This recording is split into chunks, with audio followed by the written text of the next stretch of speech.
జోహార్ అన్న ఎన్టీఆర్, జోహార్ అన్న ఎన్టీఆర్, జోహార్ అన్న ఎన్టీఆర్. వర్ధిల్లాలి తెలుగుదేశం పార్టీ, వర్ధిల్లాలి తెలుగుదేశం పార్టీ.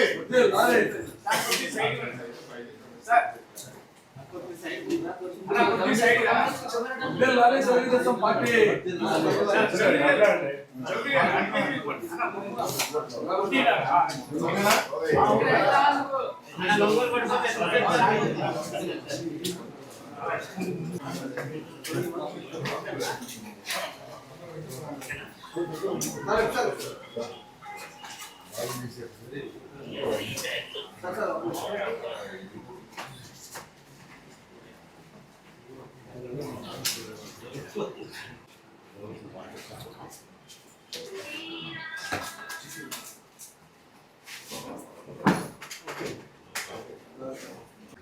ఆయనకి శాలువా కప్పుతున్నాం.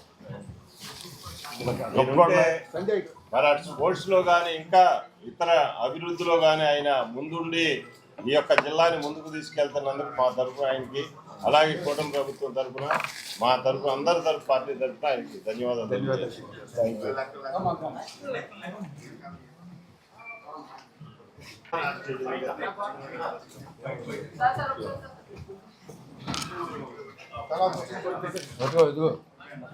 సార్ రండి సార్.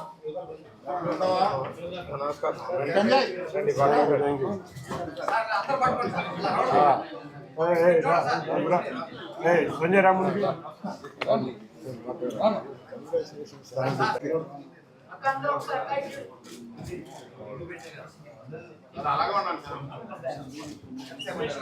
నమస్కారం. తొలి అడుగు సుపరిపాలనలో తొలి అడుగు. నేను కూడా ప్రప్రథమంగా పార్లమెంట్ సభ్యుడిగా నా తొలి అడుగు ఈ సంవత్సర కాల ప్రయాణం. ఈ ప్రయాణంలో ఎన్నో అనుభూతులు, ఎన్నెన్నో కార్యక్రమాలు చేయాలన్న తపన, ఇటువంటి వాటితో నా రాజకీయ జీవితం ఈ సంవత్సర కాలంలో నా ప్రయాణం గురించి, నేను చేసుకున్న కార్యక్రమాల గురించి వివరించాలని అనుకున్నాం. ముందుగా నా రాజకీయ జీవితంలో నన్ను పార్లమెంటు సభ్యునిగా కూర్చోబెట్టిన గౌరవ ముఖ్యమంత్రి నారా చంద్రబాబు నాయుడు గారికి, అంతేకాకుండా నాకు అత్యంత ఆప్తుడు మా యువనేత గౌరవ నారా లోకేష్ గారికి, కూటమి నేతలందరికీ, ముఖ్యంగా పవన్ కళ్యాణ్ గారికి, పురంధేశ్వరి గారికి, వీటికి తోడు నా ఈ ప్రయాణంలో ఉన్న తెలుగుదేశం ఎమ్మెల్యేలు, నాయకులు, కార్యకర్తలు, కూటమి నాయకులు, కార్యకర్తలు, మరీ ముఖ్యంగా నా సేవా కార్యక్రమాల సమయం నుంచి నా తొలి అడుగు ప్రయాణంలో నాతో పాటు నిలిచిన పాత్రికేయ మిత్రులందరికీ కూడా, ఎన్టీఆర్ జిల్లా ప్రజలకి ముందుగా అందరికీ ధన్యవాదాలు తెలుపుకుంటున్నాను. ఈ కార్యక్రమంలో నేను ఒక పార్లమెంట్ సభ్యుడిగా మొదలైన కొత్తలో నాకు ఇటువంటి కొత్తది కాబట్టి అలవాటు పడడానికి ఒక నెలన్నర సమయం పట్టింది. ఈ సమయంలో అధికారులతో కానీ, నాయకులను కానీ కోఆర్డినేట్ చేసుకుంటా, ఎటువంటి ఇబ్బందులు కలిగించకుండా అందరితో కలిసి ప్రయాణం చేయటం చాలా ఆనందంగా ఉంది. ముఖ్యంగా నేను ఈ కాలంలో విజయవాడ నగరం గురించి ఎక్కువ దృష్టి పెట్టాను. ఈ విజయవాడ నగరంలో మనం చూస్తే, విజయవాడ నగరం చుట్టూ కూడా రైల్వే లైన్లు ఆకుపై ఉన్న నగరం. ఈ నగరంలో ట్రాఫిక్ ఇబ్బందులు ఎక్కువగా ఉన్నాయి. ఆటో నగర కార్మికులు, భవన కార్మికులు ఎక్కువగా ఉన్న ఈ నగరంలో మధ్య కార్మిక లోకం ఎక్కువగా నివసించే ఈ నగరంలో వారి శ్రేయస్సు కూడా ఎక్కువగా కష్టపడదామని నేను మొదటి నుంచి చెబుతున్నట్టుగానే, రైల్వేస్లో నేను చూస్తే గత 6 నెలలుగా పోరాటం చేసి అమృత్ భారత్ స్కీమ్ కింద విజయవాడ రైల్వే స్టేషన్కి రేపు 15 రోజుల్లో 850 కోట్లతో విజయవాడ రైల్వే స్టేషన్ అభివృద్ధికి టెండర్లు పిలవబోతున్నారు. 15 రోజుల నుంచి నెల రోజుల లోపల. ఇది నేను ఒక అద్భుత విజయంగా భావించవచ్చు. ఎందుకంటే పార్లమెంటు సమావేశాల్లో కూడా 2 సార్లు రైల్వే మంత్రి గారిని కోరటం జరిగింది. అంతేకాకుండా చంద్రబాబు నాయుడు గారు వచ్చినప్పుడు కూడా రైల్వే మంత్రిని చెప్పారు, మాకు విజయవాడ అనేది చాలా ఇంపార్టెంటు, అమరావతిలో భాగమైన విజయవాడ రైల్వే స్టేషన్ బాగుండాలనగానే మొన్నే నీతి ఆయోగ్లో క్లియర్ అయ్యి ఇవాళ విజయవాడ రైల్వే స్టేషన్ టెండర్లు రాబోతున్నాయి. అన్నిటికన్నా ముఖ్యంగా ఎన్నో సంవత్సరాల నుంచి పరిష్కృతం కాని గుణదల 2 ఆర్ఓబీలు, మధురానగర్ దగ్గర ఒక ఆర్ఓబి, ఓల్డ్ రాజేశ్వరరావుపేట దగ్గర ఒక ఆర్ఓబి, మన వెస్ట్ కాన్స్టిట్యున్సీని సెంట్రల్ కాన్స్టిట్యున్సీని కలిపే విధంగా ఇప్పుడు చాలా చిన్న వంతెనగా ఉంది. దానికి కూడా 4 లైన్ల వంతెన కింద డిపిఆర్. వీటికి తోడు డ్రైన్లు, విజయవాడ వెస్ట్ నియోజకవర్గంలో ఉన్న డ్రైన్లు ఎన్నో సంవత్సరాల నుంచి క్లీన్ చేయకపోవడం, వరదల వల్ల చాలా ఇబ్బంది పడ్డాం. వరదల డ్రైన్లన్నీ కూడా క్లీన్ చేయించడం జరిగింది. రాయలపాడులో కానీ కొండపల్లిలో కానీ 3 ఆర్ఓబీలు, ఎందుకంటే అన్ని ఫాస్ట్ ట్రైన్స్ వెళ్ళే దగ్గర 3 ఆర్ఓబీలు, సుమారు 8 ఆర్ఓబీలు పట్టాలెక్కించడం జరిగింది. తప్పకుండా 2-3 నెలల కాలంలో శంకుస్థాపన జరిగి వితిన్ సంవత్సరంన్నర కాలంలో ఇవాళ అన్నీ కూడా రైల్వేకు ఉన్న సమస్యలన్నీ తీరే విధంగా కృషి చేశారు. ఇంకొకటి అమృత్ భారత్ కింద మన గుణదల, అంతేకాకుండా మన రాయనపాడు అమృత్ భారత్ కింద 2 స్టేషన్లు కూడా అతి త్వరలో ప్రధానమంత్రి గారి చేతిలో ఓపెన్ కాబోతున్నాయి. రాయనపాడు ముందు ఓపెన్ అవుతుంది, గుణదల కూడా. అంతేవిధంగా కొండపల్లి ప్రాంతంలో మనం చూస్తే ప్లాట్ఫామ్లు అభివృద్ధి చేయడం జరిగింది. కొండపల్లిలో కూడా ఒక డ్రైనేజ్ సమస్య ఉంది, దాన్ని కూడా తీసుకెళ్ళడం కాబట్టి అధికారుల దృష్టికి తీసుకెళ్ళడంలో కాకుండా ఢిల్లీలో కూడా అధికారులను కలిసి ఈ అన్ని సమస్యలు పరిష్కారమయ్యే విధంగా డిపిఆర్లు రెడీ చేయించి టెండర్ల స్టేజ్కి తీసుకురావడం చాలా ఆనందంగా ఉంది. ఈ సంవత్సర కాలంలో ఇన్ని కార్యక్రమాలు రైల్వేలో చేయడం జరిగింది. వాటికి తోడు నేషనల్ హైవేస్, 2వ సమస్య అయిన నేషనల్ హైవేస్ మీరు చూస్తే వచ్చిన మొదటి పార్లమెంటు సమావేశాల సమయంలోనే గౌరవ ముఖ్యమంత్రి నారా చంద్రబాబు నాయుడు గారితో నితిన్ గడ్కరీ గారి దగ్గర తీసుకెళ్లి 6.3 కిలోమీటర్ల ఫ్లైఓవర్ మహానాడు రోడ్డు నుంచి నిడమానూరు వరకు ఫ్లైఓవర్ శాంక్షన్ చేయించుకురావడం జరిగింది. కానీ మెట్రో కూడా రావటం వల్ల కొంచెం పని ఆలస్యం జరిగింది, లేకపోతే ఈ పాటికి పని మొదలు కావాలి. మరొకటి నేషనల్ హైవే విజయవాడ హైదరాబాద్ మధ్య నేషనల్ హైవే 6 లైన్ చేయాలని ప్రభుత్వం తలంచింది. కానీ కొన్ని కారణాల వల్ల ఔటర్ రింగ్ రోడ్డు వరకే నేషనల్ హైవే తీసుకెళ్తానని అధికారులు చెబితే వారితో పోరాడి 3 రోజుల క్రితమే గొల్లపూడి వరకు 6 లేన్లు చేసే విధంగా నేషనల్ హైవే అధికారులకి ఒప్పించి డిపిఆర్ సంస్థకు కూడా ఆదేశాలు జారీ చేయడం జరిగింది. కాబట్టి వాళ్ళ నేషనల్ హైవే గొల్లపూడి బైపాస్ వరకు కూడా, వెస్టర్న్ బైపాస్ వరకు కూడా మనకి నేషనల్ హైవే జరుగుతుంది. వెస్టర్న్ బైపాస్ సంగతి మీకు తెలుసు. వెస్టర్న్ బైపాస్ చూస్తే మనం ఎన్నో సమస్యలు ఉన్నాయి. రైతుల సమస్యలను తీర్చి అతి తక్కువ ల్యాండ్ పోయేటట్టు యూనిపోల్స్ లాగా అరేంజ్ చేసి వెస్టర్న్ బైపాస్ను కూడా మొన్న ట్రయల్గా ప్రధానమంత్రి గారు వచ్చిన సందర్భంగా, సంక్రాంతి సందర్భంగా చూసాం. త్వరలో అది కూడా ప్రారంభం చేయడానికి కృషి చేస్తున్నాం. వీటికి తోడు తిరువూరు దగ్గర ఉన్న రామచంద్రాపురం, నందిగామ దగ్గర ఉన్న ప్యాచ్లను కూడా మొదలు పెట్టడం జరిగింది. సో నేషనల్ హైవే సమస్యలు చాలా మట్టుకి విజయవాడ సిటీలో కూడా కొన్ని కాలనీల నుంచి నేషనల్ హైవేకి ఎంట్రీ రావాలి. వెస్టర్న్ బైపాస్ను తీసుకురాబోతున్నాం. కృష్ణలంక దగ్గర ఉన్న 2 అండర్ పాస్ల గురించి నిరంతరం వాటితో మాట్లాడుతున్నాం. అవి కూడా వచ్చే విధంగా చేసి ట్రాఫిక్కి ఎక్కువగా సమస్య ఉన్న విజయవాడ నగరంలో ట్రాఫిక్ సమస్యలు నేషనల్ హైవేస్, రైల్వేస్ నుంచి లేకుండా చేయడానికి కృషి చేశాం. కేంద్ర ప్రభుత్వం సహాయంతో గౌరవ ముఖ్యమంత్రి గారి ఆధ్వర్యంలో చేయడం జరిగింది. అంతేకాకుండా ఆటోనగర్ మనం చూస్తే 1,00,000 మంది కార్మికులు ఉన్న ఆటోనగర్, ఈ ఆటోనగర్ ప్రాంతంలో నిత్యం ట్రాఫిక్ సమస్య. కాబట్టి సిఆర్డిఏ కమిషనర్ గారు నారాయణ గారితో కలిసి మాట్లాడి నిన్న మార్నింగే సుమారు 100 కోట్లు ఆటోనగర్ ఆల్టర్నేటివ్ రోడ్స్కి, నిడమానూరు నుంచి ఆటోనగర్లోకి వచ్చే విధంగా, పోరంకి నుంచి ఆటోనగర్లోకి వచ్చే విధంగా, అట్లాగే శక్తి కళ్యాణ మండలం నుంచి ఆటోనగర్కి వచ్చేటట్టు విధంగా మహానాడు రోడ్డు చివరి వరకు ఎక్స్టెన్షన్ చేయటం, బల్లెంవారి వీధి ఎక్స్టెన్షన్ చేయటం, ఈ అన్నిటికీ సుమారు 100 కోట్లు నిన్నే ఇన్ ప్రిన్సిపల్ క్లియర్ అయింది. త్వరలో దానికి కూడా ప్రారంభించి 24 అవర్స్ ఆటోనగర్కి లారీలు ఎంట్రీ ఉండే విధంగా నేను గద్దె రామ్మోహన్ రావు గారు కలిసి కృషి చేయడం జరిగింది. ఈ రైల్వే లైన్ల విషయంలో బోండా ఉమా గారు, అంతేకాకుండా వసంత కృష్ణ ప్రసాద్ గారు సహాయంతో ఈ కార్యక్రమాలు కూడా నిర్వర్తించడం జరిగింది. విజయవాడ సుందర నగరం, తప్పకుండా విజయవాడకి సమస్యలు ఎక్కువ ఉన్నాయి. అన్ని కాలంలో క్లీన్ అండ్ గ్రీన్గా ఉండాలి, పారిశుద్ధ్యం నీట్గా ఉండాలి. దాని మీద ఇప్పుడు దృష్టి పెట్టబోతున్నాం. కొన్ని వంతెనలు కూడా ప్రారంభించి, మనం చూస్తే అమెరికన్ హాస్పిటల్ దగ్గర నేరవుగా వంతెన ఉంది. అంతేకాకుండా సెంట్రల్ కాన్స్టిట్యున్సీలో 3-4 వంతులు పెండింగ్లో ఉన్నాయి.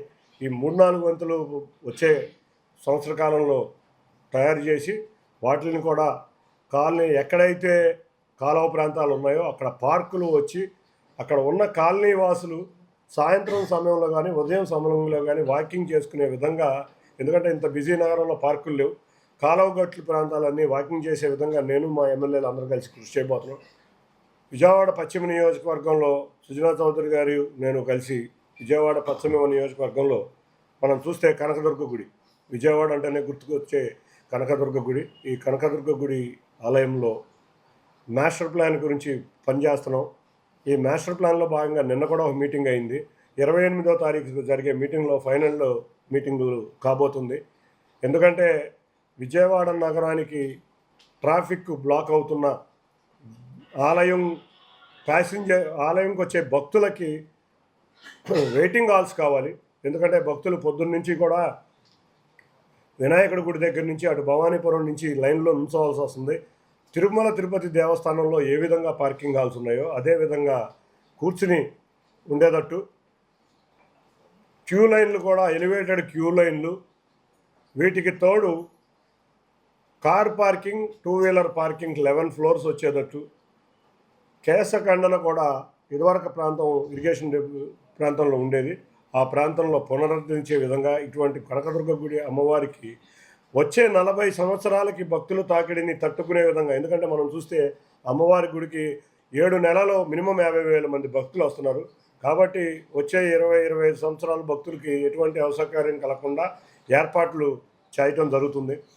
రేపు 2 సంవత్సరాల్లో రాబోయే కృష్ణా పుష్కరాలను కూడా గుర్తుంచుకొని విజయవాడ పశ్చిమ నియోజకవర్గంలో రోడ్లు కానీ, ఘాట్లు కానీ, తూర్పు నియోజకవర్గంలో ఘాట్లు కానీ ఇప్పటి నుంచే చక్కటి కార్యక్రమాలు చేయబోతున్నాం. రేపు దసరాకు కూడా నిన్నే కలెక్టర్ గారు మేము కూడా అనుకున్నాం, ఒక మంచి ఫెస్ట్ పెట్టుకుందామని, ఎన్టీఆర్ జిల్లా ఫెస్ట్ ఒకటి పెడదామని. విజయవాడ ఫెస్ట్ కానీ ఎన్టీఆర్ జిల్లా కానీ తప్పకుండా మధ్యతరగతి ప్రజలు ఎక్కువగా నివసించే ఈ విజయవాడ ప్రాంతంలో ఇటువంటి ఫెస్టివల్స్ వల్ల చాలా అందరూ కూడా ఒక ఎంటర్టైన్మెంట్గా ఉంటుంది. కాబట్టి అటువంటి వైపు మార్గం మళ్లించాలని మేము కోరుతున్నాం. ఇక ఇండస్ట్రీస్ విషయానికి వస్తే అందులో ఆటోనగర్ గురించి మనం చూస్తే 1,00,000 మంది కార్మికులు పనిచేస్తున్నారు. అక్కడ ఒక ఆటోమొబైల్ స్కిల్ డెవలప్మెంట్ సెంటర్ కావాలని పోరాడుతున్నాం. అది కూడా ఒక 2-3 నెలల్లో ఒక సఫలీకృతమై 1,00,000 మంది కార్మికులకి స్కిల్ డెవలప్మెంట్ వచ్చే విధంగా ఆటోనగర్లో ఒక సెంటర్ని నెలకొల్పబోతున్నాం. భవన కార్మికులు కూడా ఎక్కువగా నివసించే ఈ ప్రాంతంలో నేను, మన చైర్మన్ రఘు గారు కలిసి హైదరాబాద్లో ఎన్ఏసీని సందర్శించడం జరిగింది. అది చాలా బాగుంది. అదే గౌరవ ముఖ్యమంత్రి నారా చంద్రబాబు నాయుడు గారికి, నారాయణ గారికి కూడా చెప్పడం జరిగింది. తప్పకుండా ఎన్ఏసీకి ఒక బ్రాంచ్ విజయవాడలో తీసుకొచ్చే విధంగా కృషి చేస్తాం. మొన్నే మనం దానికి కూడా మాట్లాడటం జరిగింది ఇన్ ప్రిన్సిపల్గా. కాకపోతే దానికి ఒక సమయం పట్టుద్ది. ఒక 5-6 నెలల సమయంలో దానికి కూడా ఒక తుది రూపు తీసుకొచ్చే విధంగా కృషి చేస్తాం. విజయవాడ ఎయిర్పోర్ట్ మనం చూసాం, గత 5 సంవత్సరాల్లో ఎయిర్పోర్ట్ ఏదీ జరగలేదు. నిరంతరం కూడా ఎయిర్పోర్ట్లో ముఖ్యమంత్రి వర్యులు, కేంద్ర మంత్రి వర్యులు రామ్మోహన్ నాయుడు గారు అందరూ కూడా ఇక్కడ ఎయిర్పోర్టు డెవలప్ అవ్వాలి అమరావతి అని కోరుకుని సమీక్ష సమావేశాలు జరిపారు. నేనైతే ప్రతి నెల సమీక్ష సమావేశాలు జరిపి ఎయిర్పోర్టు 65% 70% వర్క్ పూర్తయ్యే విధంగా తీసుకొచ్చాం. అన్నిటికన్నా ముఖ్యంగా కనెక్టివిటీ. రామ్మోహన్ నాయుడు గారు మంత్రి గారు అవ్వగానే 2 బాంబే ఎయిర్ ఫ్లైట్స్, ఒక ఢిల్లీ ఫ్లైటు, రేపు రాబోయే కాలంలో 2 నుంచి 3 నెలల్లో వారణాసి, అహ్మదాబాద్, కొచ్చిన్, గోవా, పూణే ఫ్లైట్లు కూడా రాబోతున్నాయని తెలియజేయడానికి చాలా గర్వంగా ఉంది. ఇటువంటి కనెక్టివిటీ ఇవ్వటం వల్ల మనం చూస్తే వ్యాపారస్తులు ఉన్నారు, వ్యాపారస్తులు చాలామంది సూరత్ వెళ్తూ ఉంటారు, వాళ్ళందరికీ అహ్మదాబాద్ కావాలి. వారణాసి వాళ్ళ అయోధ్య దేవాలయం కూడా వచ్చింది, ఎంతోమంది భక్తులకి అది చాలా ఉపయోగంగా ఉంటుంది. ఇటువంటి కార్యక్రమాలతో పాటు ఇండస్ట్రీస్ నిజంగా చూస్తే చాలా ఇబ్బందికరంగా ఉంది. రతన్ టాటా ఇండస్ట్రియల్ ఎస్టేటు చాలా ఇండస్ట్రీస్ ఉన్నాయి, చాలామంది యువకులు కూడా ఇండస్ట్రీస్ కావాలని అడుగుతున్నారు. తప్పకుండా వారందరికీ ఇండస్ట్రీస్ ప్లేస్ ఉండే విధంగా ఆ రోజు సతీష్ రెడ్డి గారిని తీసుకొచ్చి ఇప్పటికి 5-6 సార్లు ఇండస్ట్రీస్ మీట్ పెట్టాం. జగ్గయ్యపేట నందిగామలో నిన్న కూడా చూసాం. డిఫెన్స్ క్లస్టర్ చంద్రబాబు నాయుడు గారి ఆధ్వర్యంలో 2000 ఎకరాల్లో డిఫెన్స్ క్లస్టర్ రాబోతుంది. దీనికి మొదటి నుంచి డిఫెన్స్ కమిటీలో నేను ఉండటం వల్ల నేను ఏ పరిశ్రమలు ఉన్నాయో బ్రహ్మోస్ని కానీ బీడీఎల్ని కానీ ఆంధ్రాకి రావాలని, ఆంధ్రప్రదేశ్ రాష్ట్రానికి అనంతపూర్లో, రాయలసీమ ప్రాంతంలో కానీ ఇటు కోస్తా ప్రాంతంలో కానీ డిఫెన్స్ పరిశ్రమలు వచ్చే విధంగా కృషి చేస్తున్నాం. దాదాపు 17 డిఫెన్స్ పిఎస్యూల్లో 12 డిఫెన్స్ పిఎస్యూలు మాట్లాడాం. అట్లాగే మచిలీపట్నంలో కూడా గోవా షిప్ యార్డ్ వచ్చే విధంగా కృషి చేస్తున్నాం. పరిశ్రమలు వస్తేనే ఇక్కడ యువతకి ఉపాధి కల్పిస్తాం కాబట్టి మా గౌరవ యువ మంత్రి నారా లోకేష్ గారు చెప్పిన విధంగా 20 లక్షల ఉద్యోగాలు ఇచ్చే విధంగా పరిశ్రమలు రావాలని కోరుకుంటున్నాం. స్కిల్ డెవలప్మెంట్లు పరిశ్రమలో తీసుకొచ్చి ఇటువంటి కార్యక్రమాలు చేస్తాం. ప్రతి పాఠశాలలోనూ మనకి గవర్నమెంట్ పాఠశాలలో గ్రౌండ్స్ ఉండాలని అన్ని 165 పాఠశాలలో గ్రౌండ్స్ క్లియర్ చేశా. నా సొంత నిధులతోనే నేను కిట్లు ఇచ్చా. క్రికెట్ కాదు, మిగతా 8 రకాల మిత్ర స్పోర్ట్స్కి సంబంధించిన కిట్లు ఇచ్చాం. అది కూడా మొత్తం అన్ని గవర్నమెంట్ స్కూల్స్కి ఇచ్చాం. రేపు రాబోయే కాలంలో ప్రతి గ్రామం ప్రతి వార్డులోనూ కూడా నా సొంత నిధులతోనే క్రికెట్ పోటీలు నిర్వహించబోతున్నాం. అందరికీ కూడా గెలిచిన వాళ్ళందరికీ కూడా దాదాపు 700 క్రికెట్ కిట్స్ వాళ్ళకి గిఫ్ట్గా గెలిచిన అందరిని తీసుకొచ్చి దసరా సమయానికి ఏదైనా ఒక క్రీడ లేక ఒక ఎగ్జిబిషన్ సొసైటీని కూడా గత 2 నెలల నుంచి నిరంతరం నేను అడుగుతూనే ఉన్నాను. 2012లో ఉన్న ఈ ఎగ్జిబిషన్ సొసైటీ ఒక వారం లోపల మళ్ళీ తుది రూపులోకి రాబోతుంది. కొత్త ఉత్సాహక పారిశ్రామికవేత్తలు కూడా ఎగ్జిబిషన్ సొసైటీలోకి వచ్చారు. వాళ్ళందరినీ కూడా మెంబర్స్గా తీసుకోమంటున్నాం. దానికి స్థలం వెతుకుతున్నాం. ఎగ్జిబిషన్ సొసైటీకి ఎక్కడ ఎగ్జిబిషన్ పెట్టాలని. ఈ ఎగ్జిబిషన్ సొసైటీని కూడా ఎప్పుడో చూసాం. మనం చూస్తే మా చిన్నప్పటి నుంచి ఎగ్జిబిషన్ అంటే చాలా ఆనందంగా ఉండేది. అటువంటి ఎగ్జిబిషన్ని కూడా సొసైటీని కూడా రివైవ్ చేసి గౌరవ కలెక్టర్ గారి అధ్యక్షుడిగా ఉన్న ఈ ఎగ్జిబిషన్ సొసైటీని కూడా రివైవ్ చేసి సంవత్సర కాలంలోపు ఎగ్జిబిషన్లు పెట్టి మళ్ళీ ఇదో గత వైభవం ఎగ్జిబిషన్ అంటే వాళ్ళ Hyderabad exhibition society, Vijayawada exhibition society ఉండేది. దాన్ని కూడా అందుబాటులో తీసుకురావడం. గాంధీ హిల్ గురించి 2-3 మీటింగ్లు వేసాం. గాంధీ హిల్ని కూడా త్వరలో మళ్ళీ పర్యాటక ప్రాంతం కింద తీసుకురాబోతున్నాం. అన్నిటికన్నా ముఖ్యంగా విజయవాడ నగరంలో తాగునీటికి, డ్రైనేజీలకి, స్ట్రాంగ్ వాటర్కి మరొక కొత్త డిపిఆర్ రెడీ చేస్తున్నాం. గౌరవ ముఖ్యమంత్రి గారు ఇమీడియట్గా విజయవాడ అందంగా ఉండాలి. అన్నిటికీ బ్లాక్ హోల్స్ చాలా ఉన్నాయి. ఈ బ్లాక్ హోల్స్ లేకుండా గ్రేటర్ విజయవాడ కాబోయే ఈ ప్రాంతంలో తప్పకుండా మంచి డిపిఆర్ తయారు చేసి దాన్ని కేంద్ర ప్రభుత్వం చెంతకు తీసుకెళ్ళి హ్యామ్ మోడల్లో విజయవాడలో డ్రైనేజెస్ కానీ గౌరవ మంత్రి నారాయణ గారికి కూడా చెప్పాం. హ్యామ్ మోడల్లో విజయవాడకు ఉన్న స్ట్రాంగ్ వాటర్ వచ్చే 2 సంవత్సరాల్లో కానీ 3 సంవత్సరాల్లో కానీ స్ట్రాంగ్ వాటర్ కానీ మంచినీరు, కొండ ప్రాంతానికి మంచినీళ్ళు, అంతేకాకుండా మనకు స్ట్రాంగ్ వాటర్ వీటికి సమస్యకి పరిష్కారం తీసుకొస్తాం 2-3 సంవత్సరాల లోపలని తెలియజేస్తున్నా. అన్నిటికన్నా ముఖ్యంగా ఎక్కువగా కొండ ప్రాంతాలు ఉన్న ఈ ప్రాంతంలో మంచినీరు పైకి వెళ్ళే విధంగా, మెట్లకి రైలింగ్ ఉండే విధంగా కూడా కృషి చేస్తున్నాం. ఇటువంటి ఎన్నో కార్యక్రమాలు చేస్తూనే ఉన్నాం, తప్పకుండా చేస్తూ ఉంటాం. విజయవాడ ప్రజల నన్ను ఆదరించి చరిత్రలో ఎన్నడూ లేని విధంగా భారీ మెజారిటీతో నన్ను గెలిపించారు. నేను నిరంతరం ప్రజల కోసమే ఉంటాను, ప్రజలతోనే ఉంటాం. తప్పకుండా మీరు చూశారు స్పోర్ట్స్కి సంబంధించి ఇందిరాగాంధీ మున్సిపల్ స్టేడియం కూడా శాప్కి అప్పచెప్పాం. దానికి 28 కోట్లు మేము ఆల్రెడీ ఖేలో ఇండియాలో పెట్టాం. నిధులు కూడా రెడీ అవుతున్నాయి. రేపు రాబోయే కాలంలో జాతీయ క్రీడలు కూడా 2029లో రాబోతున్నాయి. స్పోర్ట్స్ సిటీ రాబోతుంది. దానికి అనుబంధంగా ఈ స్టేడియంలు ఉంటే ప్రాక్టీస్కి కూడా చాలా బాగుంటుంది. ఇవాళ రేపు నేషనల్ బ్యాడ్మింటన్ ఛాంపియన్ కూడా డిసెంబర్లో విజయవాడకు వచ్చింది. దానికి కూడా కొత్త స్టేడియం రెనోవేట్ చేస్తున్నాం. ఇవన్నిటిని పరిష్కరించుకుంటా మా ఎమ్మెల్యేలని, మా నాయకుల్ని, మా కార్యకర్తల్ని, మా ప్రజలతో మమేకం అవుతా వెళ్తాం. నా ప్రజా జీవితం, ఈ ప్రజా జీవితంలో ఎన్నో ఒడుగులు వచ్చినా చాలా ఆనందంగా తీసుకుంటా. ప్రజల సమస్యల్ని నన్ను గెలిపించి నన్ను ఆదరించిన ప్రజల ఆదరాభిమానాలతో ఉండాలని తెలియజేసుకుంటా. ఈ అవకాశం ఇచ్చిన మరొక్కసారి గౌరవ ముఖ్యమంత్రి నారా చంద్రబాబు నాయుడు గారికి, నాకు అత్యంత ఆత్మీయుడైన నా నారా లోకేష్ గారికి, నా రాజకీయ జీవితం ప్రారంభమే నారా లోకేష్ గారితో, నా రాజకీయ జీవితాన్ని ఈ విధంగా తీసుకొచ్చిన నారా లోకేష్ గారికి, పవన్ కళ్యాణ్ గారికి, బృందేశ్వర్ గారికి, కూటమి నాయకులకి, కార్యకర్తలకి, ముఖ్యంగా నేను చేసే సేవా కార్యక్రమాల నుంచి ఇక్కడ అందరు మిత్రులు, నన్ను 4 సంవత్సరాల నుంచి నన్ను కంటికి రెప్పలేగా కాపాడుకు వచ్చిన పాత్రికేయ మిత్రులు అందరూ నేను తప్పు చేస్తాను, తప్పు రాశారు, రైట్ చేస్తే నన్ను బాగా ఎంకరేజ్ చేశారు. తప్పు చేసినప్పుడు రాయాలి. ఇటువంటి ఆదరించిన పాత్రికేయ మిత్రులందరికీ కూడా పేరు పేరున ధన్యవాదాలు తెలుపుకుంటా. ఈ క్రమంలో తప్పకుండా మరొక్కసారి మీ సలహా సూచనలు, అంటే నేను ఒకటే కోరుతున్నా, విజయవాడ అభివృద్ధి అంటే నాకు అన్నీ తెలియకపోవచ్చు, మీ సలహా సూచనలు ఎప్పుడూ నాకు ఉండాలని కోరుకుంటూ ఈ అవకాశం ఇచ్చిన ప్రజలకి అందరికీ కూడా ధన్యవాదాలు తెలుపుకుంటాను.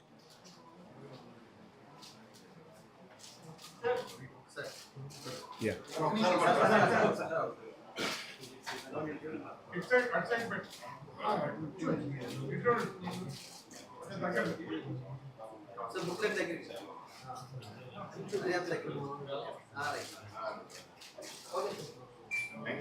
Thank you.